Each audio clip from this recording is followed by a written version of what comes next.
Hello everyone. तो कैसे हैं आप लोग? आई होप आप सभी लोग ठीक होंगे और अपनी अच्छे से पढ़ाई कर रहे होंगे। तो ये हमारी इंपॉर्टेंट श्लोक की सीरीज चल रही थी जिसमें हम वीडियो नंबर 5 लाई है। और उससे पहले कि हमने 4 वीडियो में हम पदार्थ विज्ञान पेपर 1 पेपर 2 मोस्ट इंपॉर्टेंट श्लोक कवर कर चुके हैं। और उसी प्रकार से हमने क्रिया शरीर पेपर 1 पेपर 2 मोस्ट इंपॉर्टेंट श्लोक कवर कर चुके हैं। ठीक है। और आज हम रचना शरीर के पेपर 1 के मोस्ट इंपॉर्टेंट श्लोक कवर करने वाले हैं। अगर आप अपने यूनिवर्सिटी एग्जाम में अच्छे नंबर लेना चाहते हो तो उसके लिए बेस्ट तरीका होता है श्लोक्स को लिखना। ठीक है। आप सभी श्लोक याद नहीं कर सकते तो इसलिए यहाँ पर केवल जो इंपॉर्टेंट श्लोक है पीजी पर्पज़ के लिए और आपके आगे यूनिवर्सिटी एग्जाम में जो काम आएंगे वो आपके लिए मैंने यहाँ पर बताए हैं। ठीक है। तो तो हम स्टार्ट करते हैं। सबसे पहले रचना शरीर का जो चैप्टर नंबर फर्स्ट है वो है शारीरोपकर्मणीय अध्याय। तो शारीरोपकर्मणीय अध्याय में तो सबसे पहले जो श्लोक आता है वो आता है शरीर की परिभाषा। ठीक है। तो शरीर की परिभाषा क्या है? शीर्यते अनेन इति शरीरम। तो शीर्यते अनेन का मतलब क्या होता है कि यहाँ पर जो हमारे शरीर के अंदर 13 प्रकार की जो अग्नियाँ होती है वो हमारे शरीर का कहीं ना कहीं पाक करती रहती है, नाश करती रहती है। ठीक है। तो उसी को क्या बोलते हैं? हम शरीरम बोलते हैं। उसको हम क्या कहते हैं? शरीर कहते हैं। ठीक है। तो अब हम दूसरी डेफिनेशन की ओर देखते हैं कि संहिता के अनुसार। अब संहिता के अनुसार शरीर की क्या परिभाषा है? देखो शरीर के अलग अलग है। सुश्रुत अलग मानते हैं, चरक अलग मानते हैं, क्रिया शरीर की दृष्टि से अलग है। तो यहाँ पर 3 डेफिनेशन दी गई है। तो सबसे पहले हमने किसके रचना शरीर की दृष्टि से देखी कि जो हमारी एनाटॉमी है, एनाटॉमी के अकॉर्डिंग क्या है, एनाटॉमी के अकॉर्डिंग शरीर क्या है। तो उन्होंने बोल दिया कि जो हमारे शरीर की अग्नि है वो कहीं ना कहीं हमारे शरीर का नाश करती है। देखो आप क्या हो, एक छोटे से बच्चे से लेकर बड़े होते हो, बड़े से और बड़े होते हो, बूढ़े हो जाते हो, अंत में मर जाते हो। उसके पीछे का क्या कारण है? उसके ओल्ड होने का पीछे का कारण भी है और मरने का कारण भी क्या है? कहीं ना कहीं हमारे आयुर्वेद में अग्नि माना है कि जो आपकी अग्नि है वो आपको अंदर से आपका नाश करती रहती है, जिससे आप यंग होते हो, यंग से फिर आप बूढ़े हो जाते हो। तो इसके पीछे का कारण अग्नि ही बताया गया है। ठीक है। अब हम संहिता के अनुसार देखते हैं कि व्हाट इज डेफिनेशन ऑफ शरीर। तो तत्र शरीर नाम चेतनम अधिष्ठानम भूतनाम पंच महाभूतम विकारणम संयोग समुदायात्मक एवं संयोग भाई। तो यहाँ पर संहिता के अनुसार क्या है? संहिता के अनुसार जो शरीर होता है वो 5 महाभूतों प्लस आत्मा, जब 5 महाभूत और आत्मा इनमें मिल जाती है, यानी चेतना आत्मा आ जाती है, इनका जब सहयोग हो जाता है तो उसे हम क्या कहते हैं? यहाँ पर शरीर कहते हैं। ठीक है। तो शरीर नाम चेतना अधिष्ठान, यानी जब चेतना का अधिष्ठान हो जाता है किसमें? भूत में। भूत यानी पंच महाभूत में, यानी पंच महाभूत में जब चेतना आ जाती है, आत्मा आ जाती है, तब जाके हम उसको शरीर कहते हैं। और उसमें उन पंच महाभूत विकार, जो ये 5 महाभूत है उनका विकार, जैसे कि आप सभी जानते हैं कि जो 5 महाभूत होते हैं उनके चेंजेस होने की वजह से हमारे बॉडी के अलग अलग ऑर्गन बनते हैं, अलग अलग पार्ट बनते हैं। चाहे कोई धातु, कोई भी धातु ले लो आप, वो भी 5 महाभूतों से बनती है। कोई मल ले लो, वो भी धातु से बनती है। तो यहाँ पर भी ये कह रहा है कि 5 महाभूत विकार, यानी जो 5 महाभूत उनके विकार से जब समुदाय होता है, उनके संयोग से पूरा हमारा क्या बनता है? शरीर बनता है। जैसे आगे जाके आप पढ़ोगे, जब गर्भ की डेफिनेशन आपने कई बार देखी होगी कि जब शुक्र शोणित का सहयोग होता है उस टाइम पे जो 5 महाभूत होते हैं वो पूरे शरीर का यहाँ पर डेवलपमेंट करते हैं। तो यहाँ पर भी यही बताना चाह रहे हैं। फिर आते हैं क्रिया शरीर की दृष्टि से। पहले हमने एनाटॉमी की दृष्टि से देख ली, फिर हमने संहिता की दृष्टि से देख लिया, फिजियोलॉजी की दृष्टि से देख लेते हैं क्या कहती है फिजियोलॉजी। फिजियोलॉजी कहती है दोष धातु मल मूलम ही शरीरम। ठीक है। सिंपल सी बात है। 3 प्रकार के दोष होते हैं। ठीक है। वात दोष, पित्त दोष, कफ दोष। 7 प्रकार की धातु होती है, रस रक्त मांस मेद अस्थि मज्जा शुक्र। और मल होते हैं 3 प्रकार के मल, मूत्र पुरी स्वेद। ठीक है। ये क्या होते हैं? मूल होते हैं, रूट होते हैं। ठीक है। और उसे हम क्या कहते हैं? शरीर कहते हैं। मतलब दोष धातु मल को ही शरीर कहा गया है। ठीक। फिर हम इसके बाद देखते हैं सारी स्थान की व्याख्या। देखो पहले हमने क्या देखी? यहाँ पर शरीर देखा। अब हमने किसकी की बात कर रहे हैं? हम शरीर की बात कर रहे हैं। देखो आप सभी समझ लीजिए शरीर और शारीर में क्या डिफरेंस है। देखो शरीर तो वह है आपकी बॉडी।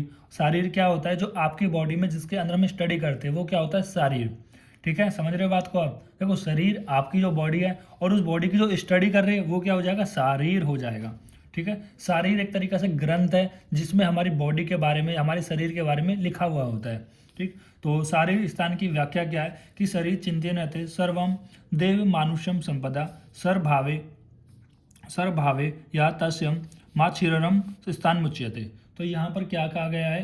देखो यहाँ पर कहा गया है कि जो शरीर है दो देवीय और मानवीय साधनों के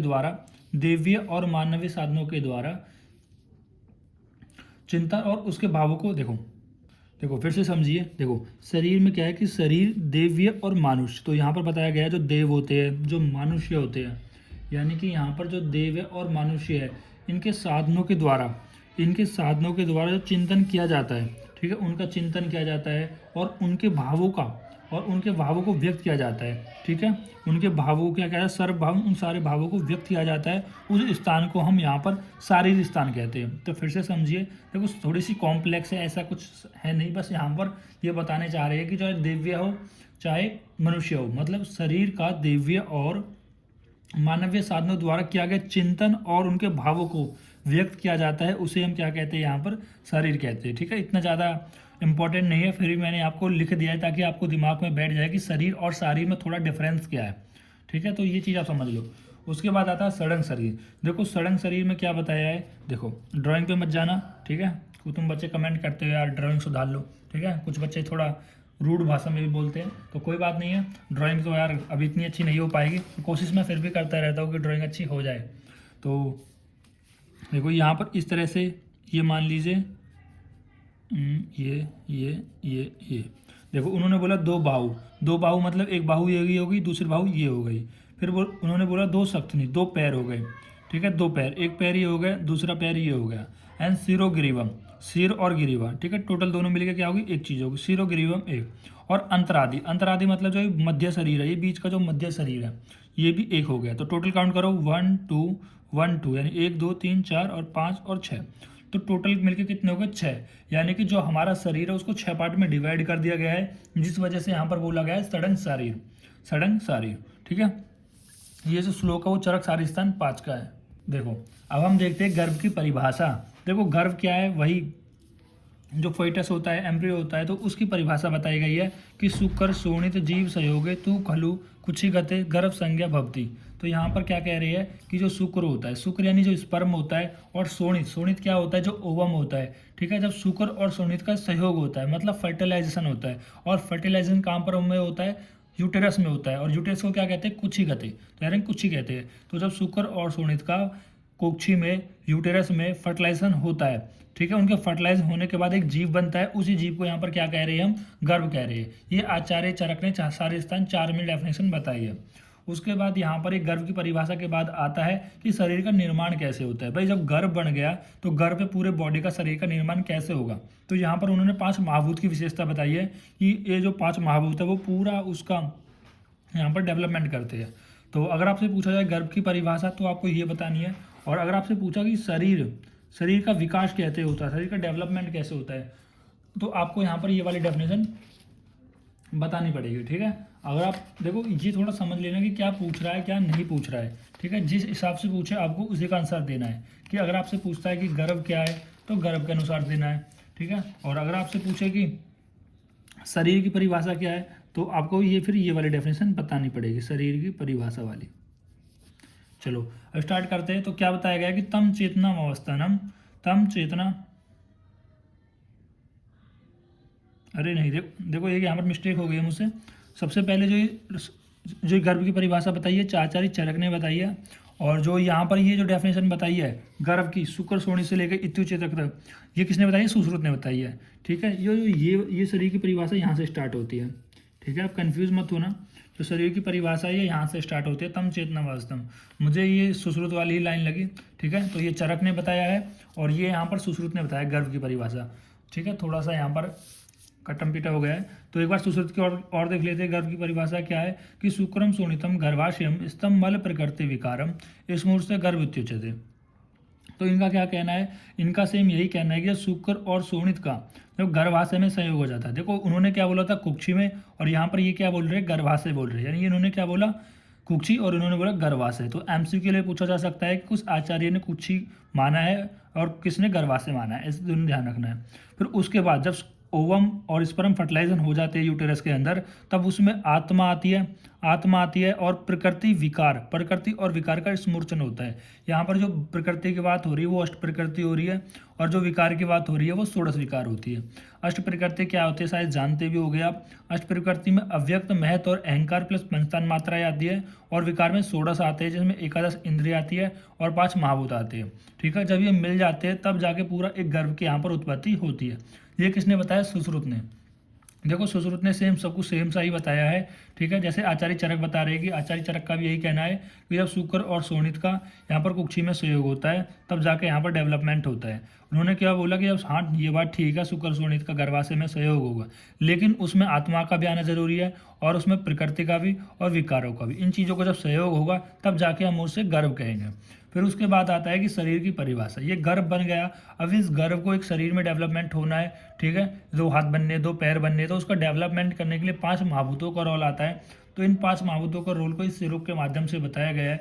वे बोलते हैं आचार्य सुश्रुत तम चेतनम अवस्थितम, यानी कि जब एक बार जो चेतना है वो अवस्थित कर जाती है, ठीक है। कुछ आचार्य मानते हैं 1 महीने के बाद आत्मा आ जाते हैं, कुछ मानते हैं कि 3 महीने में, 2 महीने में, ठीक है। अलग अलग आचार्य को, हम उसमें नहीं जाएंगे। हमें इतना मानना है कि एक बार जो गर्भ है उसमें चेतना आ जाए तो उसके बाद 5 महाभूतों का रोल स्टार्ट होता है। जैसे सबसे पहले जो महाभूत होता है वो होता है वायु महाभूत। वायु महाभूत, तो वायु क्या करती है? विवर्जन का काम करती है। What is विवर्जती? विवर्जित होता है सेल का डिवाइजन करना। जैसे हमारे मॉडर्न में जाइगोट बनता है, जाइगोट से फिर 2 से 4 सेल बनती है, फिर 8 बनती है, ब्लास्टो बोलते हैं ना, मोरूला बनता है, ब्लास्टोमियर, ब्लास्टोसिस्ट, इस तरह से डिवाइड होता चला जाता है। तो ये जो डिवीजन करने का जो काम है वो वायु करती है। और फिर हमारा जो अग्नि महाभूत है जिसको हम तेज बोल रहे हैं, वो क्या करता है? पचती यानी पाचन का, डाइजेशन का वो काम करता है। उसके बाद आता है आप क्लेदंती। क्लेदंती यानी जो जल है, आप यहाँ पर पर्याय होता है जल का, ये क्या करता है? क्लेदन का काम करता है। व्हाट इज क्लेदन? यानी कि उसको नरिशिंग करने का काम करता है। पृथ्वी संहिता। पृथ्वी संहिता मतलब उसके बॉडी को एक तरीके से कॉम्पैक्टनेस, घनत्व यानी कि डेंसिटी बढ़ाने का काम पृथ्वी महाभूत करता है। और आकाश विवर्जती। आकाश विवर्जती का मतलब एक्सपेंशन करने के एक तरीके से, ठीक है, थोड़ा सा फैलाने का चीज़ों को, ऐसे फैलाने का चीज़ों को, वो काम कौन करता है? आकाश महाभूत करता है। एंड विवर्ते से यदा हस्तपाद जीविका ग्राणम कर्णितम आदि। फिर उसके बाद बताया गया है कि हाथ बनेंगे, पैर बनेंगे, जीवा बनेगी, नाक बनेगी, कान बनेगी, तो सारे अलग अलग ऑर्गन यहाँ पर बनेंगे। एंड तदा शरीर इति संज्ञा लब्धा, और इसको हम जब क्या कहेंगे? फिर शरीर कहेंगे, ठीक है, शरीर कहेंगे, क्योंकि परिभाषा किसकी है? शरीर की परिभाषा है। यह आचार्य सुश्रुत ने शारीर स्थान के 5वें अध्याय में ये बात, ये श्लोक कहा है। उसके बाद आता है शुद्ध आर्तव के लक्षण, ठीक है। तो शुद्ध आर्तव के लक्षण, सॉरी शुद्ध आर्तव नहीं है, ये शुद्ध शुक्र के लक्षण है, ठीक है। मुझे आर्तव इसलिए रहा क्योंकि मैंने आर्तव का बहुत बार याद करा था ना, तो इस वजह से मुझे आर्तव ध्यान आ रहा है, ठीक है। तो शुद्ध शुक्र के लक्षण, अब देखो ये बहुत ईजी है अगर आप इसको रिलेट करके चलते हो तो, ठीक है। अगर आप चीज़ों को रिलेट करोगे तो चीज़ें आसान हो जाएंगी। जैसे यहाँ पर बताया गया सफ्टिकाम्ब, अगर आप यहाँ पर अभी तो नहीं पढ़ो, खैर अगले सेमेस्टर, अगले प्रॉप में आप यहाँ पर रसशास्त्र पढ़ोगे तो रसशास्त्र के अंदर आपको सफ्टिकाम्ब पढ़ाया जाएगा, जो कि क्या होता है? सफ्टिकाम्ब फिटकरी होता है, ठीक है, फिटकरी होता है, ठीक है। तो यहाँ पर बताया गया है सफ्टिकाम्ब, यानी कि यहाँ पर एक कलर बताने की कोशिश कर रही है, वर्ण बताने की कोशिश कर रही है कि जो इसका जो कलर है, इसका जो वर्ण है वो किसके समान होता है? वो होता है फिटकरी के समान, ठीक है। फिटकरी आप सभी लोगों ने देखो, क्रिस्टल टाइप वाइट सी जो होती है, और उसके ही कलर के समान जो शुक्र का कलर होता है, शुक्र का जो वर्ण होता है वो भी उसी के समान होता है। दूसरा होता है द्रव और स्निग्ध। देखो द्रव स्निग्ध क्या है? द्रव स्निग्ध यहाँ पर क्या बता रही है? ये बता रहे हैं यहाँ पर अगर आप इसको स्पर्श करते हो तो स्पर्श करने पे आपको कैसा लगेगा? लिक्विड सा लगेगा, द्रव सा लगेगा, और चिकना सा लगेगा, स्निग्ध लगेगा। फिर उसके बाद बता रहे मधुगंध आदि है, तो यहाँ पर रस में बताया गया अगर आप उसे टेस्ट करोगे तो कैसा रहेगा? मधुर लगेगा। एंड देन उसकी स्मेल बताई गई है कि मधुगंधी, जिस प्रकार से आपका मधु में से स्मेल आती है, शहद में से जो स्मेल आती है, वो सेम स्मेल आपके शुक्र के अंदर से भी देखने को मिलेगी। एंड शुक्र में चौथी केचौती तेल छेद्रन आदि भी तथा, और कुछ आचार्य को मानना है कि जो शुक्र होता है उसमें तेल और छोद्र मतलब तेल और शहद की सी आभा रहती है, ठीक है। इतना आपको यहाँ पर ध्यान रखना है।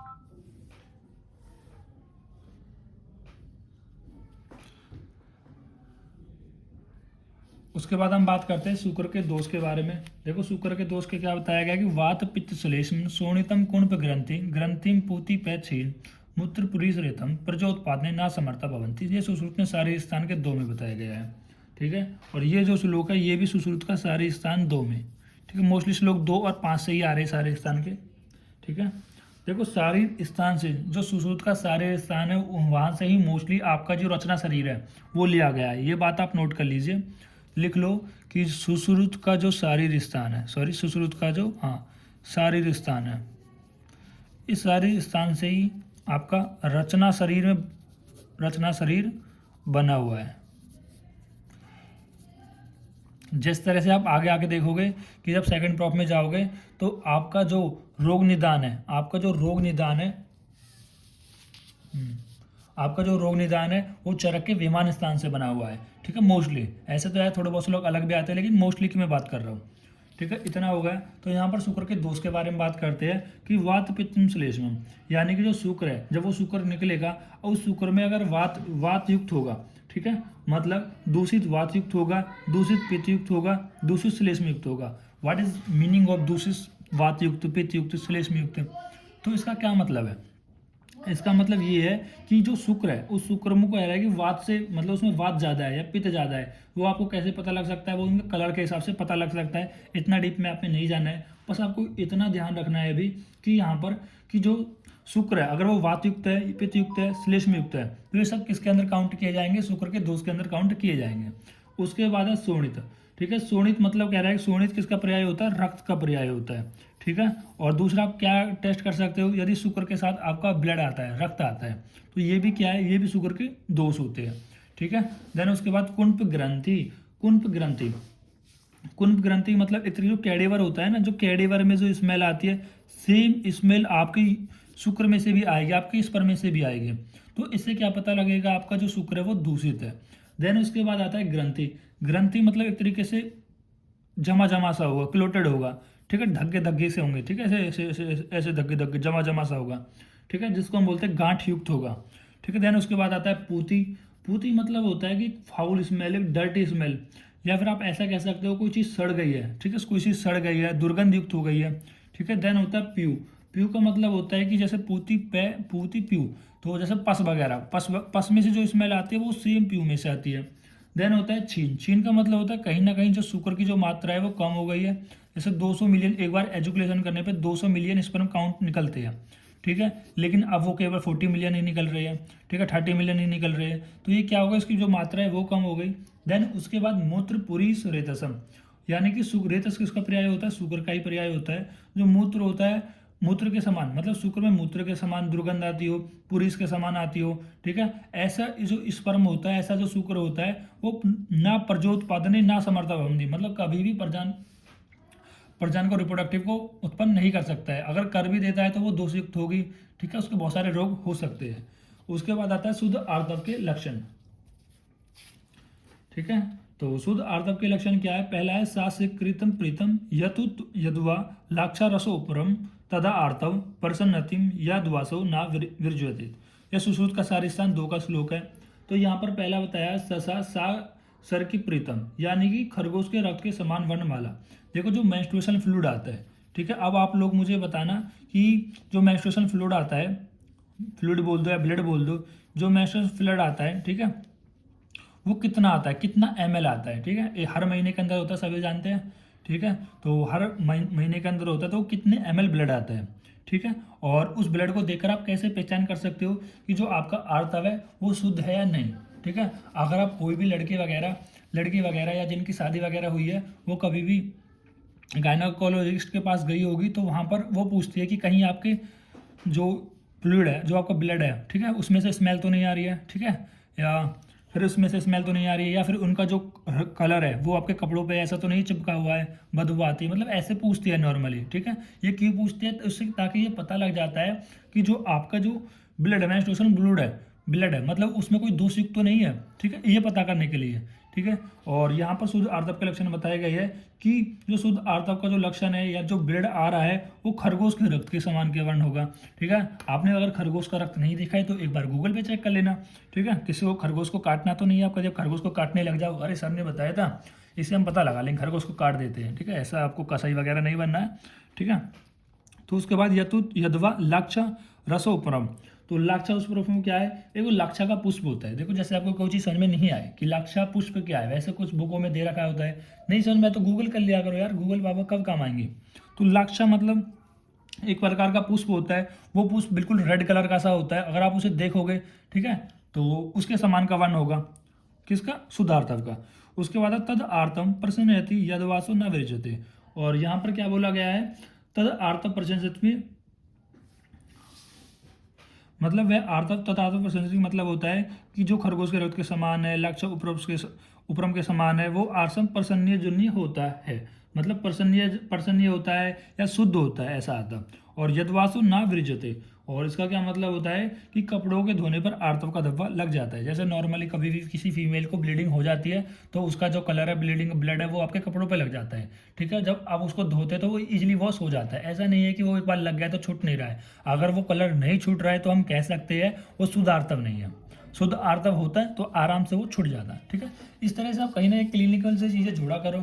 ठीक है, इसके बाद हम बात करते हैं आर्तव क्षय के लक्षण। ठीक है, आर्तव क्षय के लक्षण क्या है कि आर्तव क्षय यथोचित काल दर्शन में अल्पता चाहे योनि वेदना, अल्पता व योनि वेदना क्षय। ये सुश्रुत का सूत्र ईशान का 15 का ये श्लोक है। देखो, आर्तव क्षय के क्या लक्षण है कि यथोचित काल दर्शनम, यथोचित काल दर्शनम, इसका मतलब होता है कि प्राकृत समय पर मासिक स्राव का ना होना। ठीक है भाई, खुद सोचो ना, अगर आर्तव क्षय हो गया है, जैसे नॉर्मल 28 डेज की साइकिल है, 30 डेज की साइकिल है। ठीक है, अगर ब्लड प्रॉपर होगा तो 28 डेज पे ही तो होगा। अगर मान लो ब्लड ही कम हो गया है तो वो जरूर, वो तो 28 डेज पर होगा ही नहीं, वो 35 डेज से कम 40 डेज पे ही तो लेगा। क्योंकि जो मेंस्ट्रुएशन ब्लीडिंग है वो नॉर्मली 1 mm तक रहती है। जब वो 4 से 5 mm तक हो जाती है, जो एंडोमेट्रियम लेयर होती है, इस तरह से 4 से 5 mm तक हो जाती है, तब जाके वो डिजनरेट कर जाती है, फॉल आउट हो जाती है और यूटेरस से, सॉरी, वेजाइना से बाहर आ जाती है। लेकिन वो 4 से 5 mm हुई नहीं, वो 2 से 3 mm ही है। तो क्या वो उस 28 डे की साइकिल पे होगी? बिल्कुल नहीं होगी भाई। उसको जितना होना चाहिए तभी तो एक पुश भी तो लगना चाहिए ना। तो इस तरह से आप समझ सकते हो, यथोचित काल दर्शन में मतलब प्राकृतिक समय पर मासिक स्राव का ना होना। एंड अल्पता, अल्पता मतलब कम परिमाण में होना। भाई जब वो खून ही नहीं है किसी के अंदर, आप ये समझो ना, आर्तव क्षय मतलब खून ही नहीं है तो कम ही आएगा। चाहे योनि वेदना चाहे, ठीक है, योनि वेदना चाहे, और योनि में कैसे होगा? वेदना होगा। तो ये सारे भी कैसे होते हैं? क्षय के लक्षण होते हैं। ठीक है, फिर उसके बाद आता है बहुत मोस्ट इंपॉर्टेंट, मास अनुनासिक गर्भ वृद्धि। आचार्य सुश्रुत ने बताया है कि जो 9 मंथ होते हैं ना, कि 9 मंथ में किस तरह से डेवलपमेंट होता है। देखो, अगर ऐसा कोई क्वेश्चन आता है कि 9 मंथ के अंदर की जो बेबी का डेवलपमेंट बताना है, तो आपको ये मॉडर्न पर्सपेक्टिव से और आयुर्वेदिक पर्सपेक्टिव से दोनों से लिखना है। काफ़ी इंपॉर्टेंट है। ठीक है, तो इसको आप जरूर करना है कि किस तरह से यहाँ पर आयुर्वेद के अनुसार, मॉडर्न के अनुसार हर महीने में क्या क्या फॉर्मेशन होती है। तो सबसे पहले हम बात करते हैं कि प्रथम मास की। तो तत्र प्रथमे मास कलल जयति। ठीक है, तो यानी जो पहला महीना है उसमें क्या जलनी होती है? कलल जयति होती है। तो यहाँ पर बात आती है कलल की, क्या होती है? जैसे कलल हम एक मेम्ब्रेन भी कहते हैं। ठीक है, या फिर हम कलल यहाँ पर एक बुदबुकार ऐसा स्ट्रक्चर भी कह सकते हैं, बुद ऐसे कुछ। ठीक है, जैसे ड्रॉपलेट्स होते हैं ना, वैसे ऐसे हम भी मान सकते हैं, बुलबुले से टाइप। तो तत्र प्रथमे मासिक कलल जयति, यानी कि तत्र प्रथम का मतलब पहला जो महीने, मतलब जो प्रथम महीने में मांस बनता है, मांस कलल, यानी कहीं ना कहीं मांस की एक मेम्ब्रेन बनती है, एक बुदबुदार स्ट्रक्चर सा बनता है। पहले मास की बात कर रही है। उसके बाद आ रहा है द्वितीय मास मतलब दूसरे महीने में। देखो, अब हम बात करते हैं द्वितीय मास की। तो द्वितीय मास में क्या होता है? द्वितीय शीतो उष्म अनिलराभि परपंचम आभूतनाम संघातो गण सज्जते, यानी द्वितीय मास में शीत की वजह से, उष्मा की वजह से, अनिल की वजह से, इन तीनों महाभूतों की वजह से परपंच हो जाता है, मतलब परिपक्व हो जाता है। और जो गर्भ है वो संघात होके, जो गर्भ है वो संघात हो जाता है। ठीक है, संघात बन जाता है। और यदि पिंड पुमान, मतलब अगर राउंड सा स्ट्रक्चर है तो हम कह सकते हैं मेल होगा, पुमान होगा। और स्त्री चेत पेशी, और यदि वो चेत हो, मतलब एलिवेटेड है, कुछ स्ट्रक्चर सा उठा हुआ सा स्ट्रक्चर, तो हम स्त्री कह सकते हैं। और नपुंसक च अद अर्बुद इति, तो इसका मतलब ये, अगर इरेगुलर सा स्ट्रक्चर आपको दिखाई देता है दूसरे मास में, ठीक है, तो आप कह सकते हो कि वो नपुंसक होगा। तो क्या उत्पन्न होगा? नपुंसक। यानी देखो, ये आपने ये चीज़ देखा होगा कि फीमेल का जो बेली होता है, फीमेल का जो पेट होता है, ठीक है, तो बहुत सारी पहले की फीमेल क्या करती थी, वो पेट को देख के बताती थी कि पेट अगर एलिवेटेड है तो फीमेल होगा। ठीक है, और यदि गोल अगर पेट इस तरह से गोल गोल हो रहा है तो मेल होगा। ठीक है, अगर इरेगुलर मतलब बीच में से दबा हुआ है, साइड में से उठा हुआ है, दोनों, तो वो कहीं ना कहीं नपुंसक होगा। तो इस तरह से भी यहाँ पर कहीं ना कहीं आचार्य बात करने की कोशिश कर रहे हैं। उसके बाद आता है तृतीयम हस्त पादम शीर्षम पंच पीढ़िका निर्वंती, यानी इसमें क्या बताया गया है कि तीसरे महीने में हस्त बनेगा, हाथ बनेगा, पैर बनेगा, सिर बनेगा। ठीक है, 2 हाथ हो गए, 2 पैर हो गए, 1 सिर हो गए, तो टोटल कितनी चीज हो गई? 5 हो गई ना। तो इसलिए बोला गया पंच पिंडिका निर्वंते, यानी 5 चीज बन जाता है। और अंग प्रत्यंग विभागस्य सूक्ष्म भवति, और अंग जो प्रत्यंग है वो उनका भी अच्छे से विभाग हो जाता है, लेकिन वो सूक्ष्म होते हैं, मतलब थोड़े थोड़े ही बने होते हैं। देखो एक नोट कर लेना बात है कि तीसरे में, चौथे में, सातवें में, इन तीसरे महीने में, चौथे महीने में, सातवें में, यानी 347 याद रख लेना। इन तीन तीन मंथ में क्या होता है, और इनकी डेवलपमेंट ही होता है। जैसे हम चौथे माह की बात करते हैं तो चतुर्थार्थ सर्वांग प्रत्यंग विभाग, देखो इसमें क्या था, सूक्ष्म अंग प्रत्यंग था, लेकिन इसमें क्या है कि सर्वांग प्रत्यंग विभाग परिव्यक्तो भवति, मतलब जितने भी ऑर्गन्स होते हैं, जितने भी हमारी जो डेवलपमेंट हो रही है वो अच्छी तरह से डेवलपमेंट हो जाती है। एंड गर्भ हृदय परिव्यक्तो भाव चेतना धातु नाम रविव्यक्तो भवति। तो इसमें क्या बताया गया है कि गर्भ हृदय, ठीक है, तो चौथे मास में क्या बताया गया है यहाँ पर कि गर्भ का हृदय अधिक स्पष्ट होने लगता है। तो जो गर्भ का हृदय होता है वो परिव्यक्त हो जाता है, मतलब पहले से अधिक और ज़्यादा स्पष्ट हो जाता है, और उसमें चेतना धातु, मतलब चेतना धातु की व्यक्त होने लगती है, ठीक है, मतलब चेतना धातु इसमें व्यक्त होने लगती है। तो इसी चौथे मास में ये कहा जाता है कि जो गर्भनी है वो दो हर्धनी हो जाती है, ठीक है, तो नोट कर लेना, इसी चौथे मास में जो गर्भनी होती है वो कैसी हो जाती है, दो हर्धनी हो जाती है, मतलब उसके दो दिल हो जाते हैं, एक अपना दिल और एक जो बेटा है या बेटी है जो भी है वो उसके अंदर दो हरनी हो जाती है। और इस मास में जो फीमेल की जो भी इच्छाएं होती है उनको पूरा किया जाना चाहिए। अगर आप पूरा नहीं करते हैं तो उसका जो इफेक्ट है वो बच्चे पर दिखता है। कहते हैं ना कि यार इसके बच्चे के लार टपकती है, या फिर जो भी है कि इसकी माता की इच्छाएं पूरी नहीं करी गई थी। तो इस तरह से यहाँ पर बताया, बहुत जगह कही जाती है बातें। चलो अब हम बात करते हैं पंचम मास की। तो पंच में मन प्रति बुद्धचरम भवति। तो पंचमी में क्या होता है, जो मन होता है वो और ज़्यादा जागरूक होता है, अवेक होता है, ठीक है। एंड षष्ठवें मास में क्या होता है, षष्ठे बुद्धि, यानी बुद्धि का विकास होता है। एंड सप्तमें मास में क्या बताया गया है कि सप्ते सर्वांग प्रत्यांग, सप्तमें सर्वांग प्रत्यंग विभागो परिव्यक्तर, ठीक है। तो सप्तमें में क्या होता है, जितने भी अंग होते हैं, प्रत्यंग होते हैं, वो और भी अच्छी तरह से विकसित हो जाते हैं। देखो मैंने क्या कहा था, 3 में, 4 में और सप्त में यानी 7 में, इन सभी में क्या होता है, अंग अच्छे से ही डिवाइड हो रहे थे, अच्छे से ही डेवलपमेंट हो रहे थे। जैसे तीसरे में बताया कि सूक्ष्म ही, यार सूक्ष्म अंग प्रत्यंग डेवलपमेंट होते हैं। चौथे में कहा जाता है उससे सर्वांग जितने भी है वो अच्छे डेवलपमेंट हो जाते हैं। सातवें में बताया कि जो जितने भी ऑर्गन थे वो और भी अच्छी तरह से डेवलपमेंट हो जाते हैं, ठीक है। और सातवें में एक और स्पेशल बात बताई गई थी कि जो भी बच्चा सातवें मंथ में होता है वो जीवित रह सकता है। सातवें महीने का बच्चा जीवित रह सकता है, लेकिन 8वें महीने का जो बच्चा है वो जीवित नहीं रह सकता है। इसके पीछे का कारण क्या बताया, इसके पीछे में बताया कि अष्टमे अस्थिरम भवति ओज, यानी कि अष्टमे में जो ओज होता है वो अस्थिर होता है, ठीक है। इतना ही आपको ध्यान रखना है। आप कभी भी अपने आसपास में कोई बच्चा होता है वो देखना, 7 महीने का बच्चा जी जाता है, लेकिन 8 महीने का बच्चा नहीं जीता है। उसके बाद आता है नवम मास, ठीक है। ऐसा एक आध एक्सेप्शन भी होते हैं, बहुत कुछ ही बच्चे, मतलब बहुत कम बच्चे यहाँ पर जीते हैं।